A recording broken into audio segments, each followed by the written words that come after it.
রাতের প্রকৃতি। মুহম্মদ আব্দুল হাই।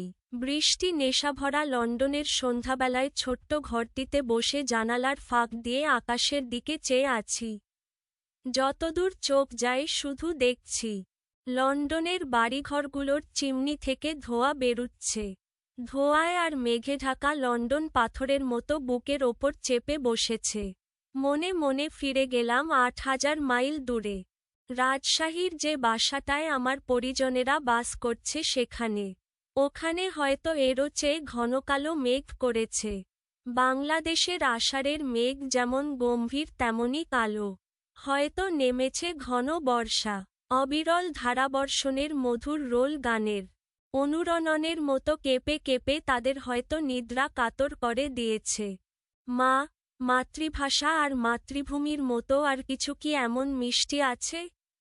সেই জন্যই বাংলাদেশের কথা বলতে গিয়ে বাংলার কবি লিখেছেন, এমন দেশটি কোথাও খুঁজে পাবে নাকো তুমি। সকল দেশের রানী সে যে আমার জন্মভূমি। গ্রীষ্ম, বর্ষা, শরৎ, হেমন্ত, শীত ও বসন্ত এ ৬ ঋতুর লীলা আমাদের দেশে। কিন্তু এখানে শীত, গ্রীষ্ম ও বর্ষা ছাড়া শরৎ, হেমন্ত ও বসন্ত কখন আসে, কখন যায় তা চোখেই পড়ে না। ইংল্যান্ডের বসন্তকাল কিন্তু ভিন্ন ধরনের। মার্চ মাস শেষ হতে না হতেই তরুলতায় পাতার মুকুল দেখতে পেলাম। আজ এই গাছে চাইতেন দেখি, যেখানে যতটুকু পাতা বেরোনো সম্ভব তাতেই অঙ্কুর গজিয়ে উঠেছে। কাল যদি খেয়াল করি তো দেখি আরও বেড়ে গেছে। সন্ধ্যায় একরকম দেখি তো সকালে অন্যরকম। আরও সুন্দর, আরও ভালো। প্রকৃতির যেদিকে চাই সেদিকেই দেখি যেন সুন্দরের আগুন লেগে আছে। ছোট ছোট গাছে পাতা নেই, শুধু ফল। অনাবিল সৌন্দর্যের এই খেলা দেখবার জন্য এখানকার পার্কগুলো। ডালপালার হাত পা মেলে দেওয়া আমাদের মাথা সমান উঁচু ফুলের গাছ সারি সারি সাজানো। কতকগুলোতে শুধু সাদা ফুল, কতকগুলোতে লাল, নীল, হলদে, বেগুনি। ভারী ভালো লাগে তার নিচে গিয়ে দাঁড়াতে। রিজেন্ট পার্ক আমার বাসা থেকে মিনিট ৩-এর পথ। প্রকৃতির সৌন্দর্যের দিক দিয়ে এটি লন্ডনের সেরা পার্ক। এই পার্কের গোলাপ বাগানের খ্যাতি বিশ্বজোড়া। বাগানটি রানী মেরির নামের সঙ্গে জড়ানো। জুন, জুলাই এই দুমাস গোলাপ ফুলের। মেরির গোলাপ বাগানের গোলাপেরা কেউ ফুটেছে কেউ বা ফুটে রৌদ্র স্নানরত নরনারীর চোখ জুড়াচ্ছে, মন ভোলাচ্ছে। নানা রঙের এত গোলাপ একসঙ্গে পাশাপাশি ফুটতে দেখলে নিতান্ত বেরসিকের প্রাণও রসোচ্ছল হয়ে উঠবে, তাতে বিচিত্র কি? রোদে ভরা ছুটির দিনগুলোতে রিজেন্ট পার্ক ও কিউ গার্ডেনে এখানকার মালিদের হাতে গড়া গোলাপবাগের জান্নাতি পরিবেশ দেখে মন জুড়িয়ে যাচ্ছে। অপরিমেয় ফুলের রঙে চোখে লাগছে নেশা আর ফুলেরই মনোরম স্নিগ্ধ গন্ধে বাতাস হয়েছে মোহকর। বসন্ত ও গ্রীষ্মের এক এক মাসে এক এক রকম ফুল এখানকার বৈশিষ্ট্য। আবার একই ফুলের কত যে বৈচিত্র্য তা বলে শেষ করা যায় না। এপ্রিল মাসে দেখলাম লাইলাক ফুলে রিজেন্ট পার্ক ছেয়ে গেছে। বেগুনি আর আসমানি রঙের লাইলাক। ইংল্যান্ডের এত ফুলের মধ্যে শুধু লাইলাকেই গন্ধ পেলাম। মে মাস ছিল টিউলিপ, উইলো আর ডেইজির। টিউলিপ আমাদের দেশের ধুতুরা ফুলের মতো। কেবল ফুলটুকু ছাড়া আর কিছুর সঙ্গে ওর সাদৃশ্য আঁকা যাবে না, পাতার সঙ্গে নয়, পাপড়ি বা দল কিছুরই সঙ্গে নয়। বাইরে কিছুটা সাদৃশ্য আছে, এতটুকু বলা যায়। আকারে টিউলিপ ধুতুরা ফুলের চেয়ে অনেক ছোট। বলিহারি যাই টিউলিপের রং দেখে। কোনো জায়গায় দুধের চেয়েও সাদা, কোনো জায়গায় রক্তের চেয়ে লাল, কোনোটায় বেগুনি, কোনোটায় জাফরানি, কোনোটায় ধূপছায়া, কোনোটা দুধে আলতা মাখানো, কোনোটা হলুদ, কোনোটায় থাকে প্রজাপতির গায়ের রেখাটানা বিচিত্র রঙের কারুচিত্র। থাকের পর থাক, টিউলিপে টিউলিপময়। ইংরেজজাত ফুলের যে কি ভক্ত এবং ফুলের রঙে যে এদের কি আনন্দ, এ থেকে এ কথাই বারবার মনে পড়ে। মাটিতে যেদিকে চাইছি দেখছি ঘাসেও ফুল। সবার পিছে, সবার নিচে, সবহারাদের মাঝে ঘাস এখানে ছোট হয়ে নেই। সবার আনন্দের ভাগ সে ও যাতে ভোগ করতে পারে তার জন্য তারও বুক ফুলে ভরে রয়েছে। এই ঘাসফুলের অণু পরমাণুগুলোর নাম ডেইজি। আর মেয়েদের কানফুলের মতো যেগুলো সেগুলো ক্রোকাস। মিষ্টতায় ভরা ফুলগুলো এপ্রিল, মে ও জুন এই 3 মাসে ইংল্যান্ডের সৌন্দর্য চোখ ভরে দেখেছি। এপ্রিলে এর সূচনা আর সেপ্টেম্বরে পরিণতি। জুন জুলাই আগস্ট এখানকার গরমকাল। কিন্তু মে মাস থেকে ইংল্যান্ডের প্রকৃতিতে কি শুরু হলো। আমাদের সবুজ এদেশের সবুজের কাছে ফিকে হয়ে যায়। আমাদের ধানক্ষেতের ওপর দিয়ে বাতাস যখন ঢেউ খেলে যায়, তখন হালকা মনোহর সবুজের কম্পন মাঠের প্রত্যন্ত প্রদেশে পর্যন্ত ছড়িয়ে যেতে দেখি। তাতে মন ভরে, চোখ জুড়ায়। এদের ধানক্ষেত নেই, কেননা ভাত এদের খাবার নয়। পার্কে সবুজ আর নীল দৃশ্য দেখে লোভ হলো এদের গ্রাম আর মাঠের শোভা দেখতে। কোচে চড়ে সেদিন ক্যামব্রিজ বেরিয়ে এলাম। আমাদের দেশের গ্রাম ছাড়া ওই রাঙামাটির পথ আমাদের মন ভুলায়। কিন্তু এদেশের মাঠের মাঝখান দিয়ে পিচঢালা পথের বুকের ওপর দিয়ে বাদশাহী কোচগাড়ি যখন ছুটে চলে, তখন দুপাশের গাছপালার সবুজ ফুলের অনন্ত বৈচিত্র্য আর লতাপাতার ঘন নীলিমা চোখের ওপর মধু মায়া অঞ্জন লাগিয়ে দিয়ে যায়।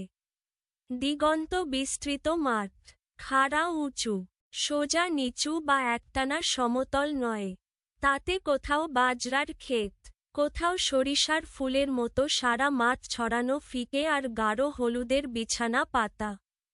তার পাশে গোচারণ ভূমি, তার নিচে বহু বিচিত্র শস্যক্ষেত, অপরূপ শ্যামলে সবুজে, বেগুনে হলুদে, নীলে লালে আর বিচিত্র আভায় প্রভায় গায়ে গায়ে লেগে থেকে সৌন্দর্যের সে কি প্লাবন বইয়ে দিচ্ছে।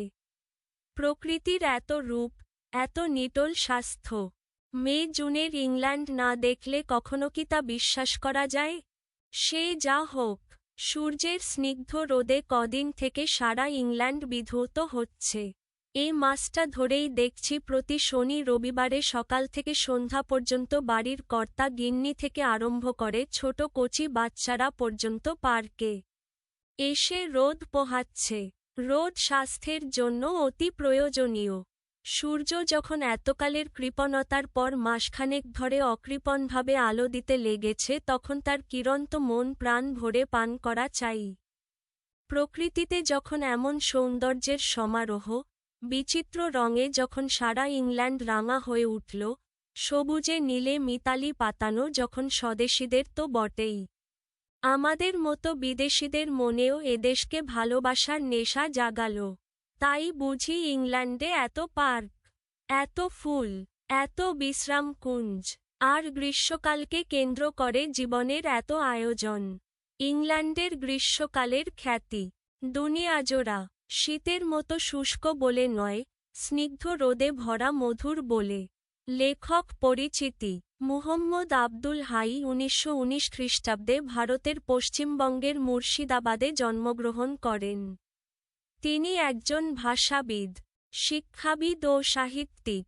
ধ্বনিবিজ্ঞান ও বাংলা ধ্বনিতত্ত্ব মুহম্মদ আবদুল হাই রচিত ভাষাবিজ্ঞানের একটি গুরুত্বপূর্ণ গ্রন্থ। এছাড়াও সাহিত্য ও সংস্কৃতি, তোষামোদ ও রাজনীতির ভাষা, ভাষা ও সাহিত্য, বিলাতে 750 দিন প্রভৃতি গ্রন্থ তার মেধা ও মননের সাক্ষ্য বহন করে।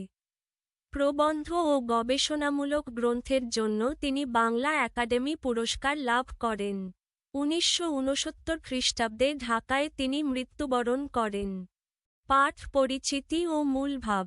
রচনাটি মুহম্মদ আবদুল হাইয়ের বিলাতে 750 দিন গ্রন্থের অংশবিশেষ। এখানে লন্ডনের মনোরম প্রকৃতি চমৎকারভাবে তুলে ধরা হয়েছে। প্রথমে চিমনির ধোঁয়া আর মেঘে ঢাকা লন্ডন লেখকের মন বিষাদে ভরে দিলেও ধীরে ধীরে ইংল্যান্ডের প্রকৃতির অপরূপ শোভা সেই বিষণ্ণতা কাটিয়ে তাকে মুগ্ধতায় আচ্ছন্ন করে। প্রকৃতিতে শীত, গ্রীষ্ম ও বর্ষা এই 3 ঋতুর প্রাধান্য থাকলেও ভিন্ন ধরনের এক বসন্তকাল এখানে চোখে পড়ে। বসন্তকালে ইংল্যান্ডের প্রকৃতি লেখকের ভাষায় সুন্দরের আগুন। রিজেন্ট পার্ক সৌন্দর্যের দিক থেকে ইংল্যান্ডের সেরা পার্ক, যেখানে গোলাপের সৌন্দর্য দেখলে যে কোনো বেরসিকের প্রাণেও রসের সঞ্চার হবে। লাইলাক, টিউলিপ, উইলো, ডেইজি প্রভৃতি বিচিত্র ফুলের সমারোহ ইংল্যান্ডকে করেছে আকর্ষণীয়। মে ও জুন মাসে শস্যক্ষেতের বিচিত্র রূপ যেন সৌন্দর্যের প্লাবন বয়ে দেয়। আবার শীতের অবসানে গ্রীষ্মের আকাশে যখন সূর্যের উদয় হয়, তখন ইংল্যান্ডের সব বয়সী মানুষ স্নিগ্ধ রোদ পোহায়। সব মিলিয়ে নানা ঋতুর বিচিত্র রূপ, সাজানো পার্ক আর পার্কের নানা জাতের ফুলের সমারোহ বিলেতের প্রকৃতিকে মনোহর করে তোলে। প্রকৃতির প্রতি মানুষের ভালোবাসা ও মুগ্ধতা সহজাত। রচনাটিতে সে ভালোবাসা ও মুগ্ধতার প্রকাশ সুন্দরভাবে ফুটে উঠেছে। শব্দার্থ ও টিকা। চিমনি, ধোঁয়া বের হওয়ার নল বা চোঙা। পরিজন, স্বজন, পরিবারের লোক। ধারাবর্ষণ, বৃষ্টি। অনুরণন, কম্পন। নিদ্রাকাতর, ঘুমে কাতর। তরুলতা, গাছের লতা। অঙ্কুর, মুকুল, কলি। অনাবিল, স্বচ্ছ, অকলুষিত। রৌদ্র স্নানরত, রোদ পোহানো। বেরসিক, রসহীন লোক। রসচ্ছল, রসে ভরা। রিজেন্ট পার্ক, লন্ডন শহরের একটি পার্ক। কিউ গার্ডেন, লন্ডনের একটি পার্কের নাম। জান্নাত, বেহেশত, স্বর্গ। অপরিমেয়, অগণিত। মনোরম, সুন্দর। মোহকর, মুগ্ধতা তৈরি করে এমন। সাদৃশ্য, একই রকম। বলিহারি, ভাষা হারিয়ে ফেলা। জাফরানি, রঙের নাম। ধূপছায়া, রোদ ও ছায়ার মিশ্রণ। কারুচিত্র, কাঠে খোদাই করা ছবি। কানফুল, কানের অলংকার। ফিকে, ঝাপসা হয়ে যাওয়া। ক্যামব্রিজ, লন্ডনের অদূরে একটি স্থানের নাম। এ নামে স্থাপিত হয়েছে বিখ্যাত ক্যামব্রিজ বিশ্ববিদ্যালয়। কোচগাড়ি, এক ধরনের গাড়ি। অঞ্জন, কাজল। দিগন্ত বিস্তৃত, শেষ প্রান্ত পর্যন্ত। বাজরা, এক প্রকার শস্য। গোচারণভূমি, যেখানে গরু চড়ানো হয়। প্লাবন, বন্যা। বিধৌত, বিশেষভাবে ধোয়া হয়েছে এমন। মিতালি, বন্ধুত্ব। বিশ্রামকুঞ্জ, বিশ্রামের স্থান। বর্ণনামূলক উত্তর প্রশ্ন ১ ক লেখকের চোখে বিলেতের মাঠের বর্ণনা দাও। উত্তর লেখকের চোখে বিলেতের মাঠ এক অসাধারণ সৌন্দর্যের স্থান। তিনি বর্ণনা করেছেন যে, মাঠগুলো সমতল বা খাড়া উঁচু হলেও সবখানেই প্রাকৃতিক শোভা ছড়িয়ে আছে। মাঠের ধানক্ষেত না থাকলেও গাছপালা, লতা পাতা, ফুল আর বিভিন্ন শস্যক্ষেতের বিচিত্র রূপ চোখকে মোহিত করে। সরিষার ফুলের ফিকে হলুদ, বিভিন্ন শ্যামল সবুজ, বেগুনি, লাল, নীল রঙের ছটা মাঠের ওপর ছড়িয়ে আছে। মাঠের পাশের গোচারণভূমি ও বিভিন্ন শস্যক্ষেত এই দৃশ্যকে সমৃদ্ধ করেছে। প্রতিটি দিকেই প্রকৃতির বিচিত্র রঙের খেলা চোখকে আনন্দে ভরিয়ে দেয়। তার বর্ণনায় ফুটে উঠেছে যে, মাঠের এই সৌন্দর্য শুধু দৃশ্যত নয়, বরং হৃদয়কে মুগ্ধ করার মতো এক প্রাকৃতিক আনন্দও যোগ করে। খ ভ্রমণ কাহিনীটিতে লেখক বসন্তকালের যে চিত্র ফুটিয়ে তুলেছেন তা তোমার নিজের ভাষায় বর্ণনা করো। উত্তর লেখক বসন্তকালে বিলেতের প্রকৃতির চিত্র খুবই প্রাণবন্তভাবে ফুটিয়ে তুলেছেন। তিনি দেখেছেন গাছপালায় নতুন পাতা বেরোচ্ছে, ছোট ছোট গাছে ফল ফুটছে। পার্কগুলো ফুলের সমারোহে ভরে গেছে, সাদা, লাল, নীল, হলুদ, বেগুনি রঙের ফুল একসাথে ফুটেছে। রিজেন্ট পার্কে গোলাপের বাগান, লাইলাক, টিউলিপ, উইলো, ডেইজি প্রভৃতি ফুল যেন চারপাশকে রঙে মৌলিক সৌন্দর্যে ভরিয়ে দিচ্ছে। বসন্তকালে প্রতিটি গাছ, প্রতিটি ফুল যেন নিজস্ব রঙের সঙ্গে আলোর খেলা করছে। সকালে আর সন্ধ্যায় সেই দৃশ্য ভিন্ন রূপ ধারণ করছে। লেখক মনে করেন প্রকৃতির এই খেলা যেন সুন্দরের আগুন লাগিয়ে দিয়েছে, যা চোখকে মুগ্ধ করে, মনকে আনন্দে ভরিয়ে দেয়। ২. ক ভ্রমণ কাহিনীতে বাংলাদেশের বর্ষাকাল সম্পর্কে লেখক কী বলেছেন? উত্তর: লেখক বলেছেন, বাংলাদেশের বর্ষাকাল গম্ভীর ও ঘন কালো মেঘে ঢেকে থাকে। বর্ষার সময় অবিরল ধারাবর্ষণের রোল গানের মতো স্রোত মানুষকে কেঁপে দেয় এবং নিদ্রাকাতর করে। লেখকের মতে, বর্ষাকাল মাতৃভূমি এবং মাতৃভাষার মতো মধুর এবং হৃদয়কে ভরে উচ্ছ্বাসে ভরে দেয়। খ রিজেন্ট পার্কের প্রাকৃতিক সৌন্দর্য তোমার নিজের ভাষায় বর্ণনা করো। উত্তর: রিজেন্ট পার্কের প্রাকৃতিক সৌন্দর্য সত্যিই মনোমুগ্ধকর।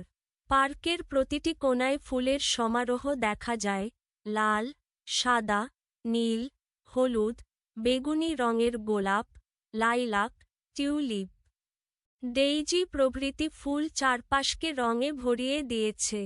গাছপালার লতা পাতা ছায়া দিয়ে পথ তৈরি করেছে, আর ফুলের নরম গন্ধ বাতাসে ভেসে বেড়াচ্ছে। সূর্যের আলোতে ফুল এবং ঘাসের সবুজ আরও উজ্জ্বল দেখায়, যা দেখে মনে হয় যেন প্রকৃতির এক জীবন্ত চিত্রপটে দাঁড়িয়ে আছি। এই পার্কে বসে প্রকৃতির রং, গন্ধ ও সৌন্দর্য একসাথে অনুভব করা যায়, যা মনকে আনন্দে ভরে দেয় এবং মনোরম শান্তি এনে দেয়।